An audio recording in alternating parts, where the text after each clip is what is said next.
স্বরাষ্ট্রমন্ত্রী সালাউদ্দিন আহমেদ বলেছেন, গণভোটের রায়কে সম্মান দিতে গেলে আগে সংসদে যেতে হবে, সেখানে আলোচনা শেষে সংবিধান সংস্কার ইস্যুতে সিদ্ধান্ত হবে। সেক্ষেত্রে নতুন করে শপথ নিতে হলে সেটিও হবে নির্দিষ্ট কাঠামো মেনে।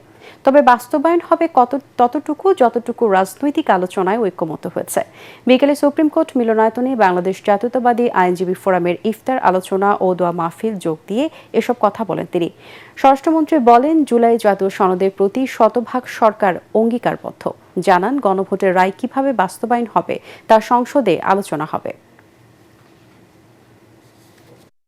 এখন আমাকে অনেক কথা বলে যে এত ভোট পেয়েছিলাম, আমরা নিয়ে যাওয়া হয়েছে।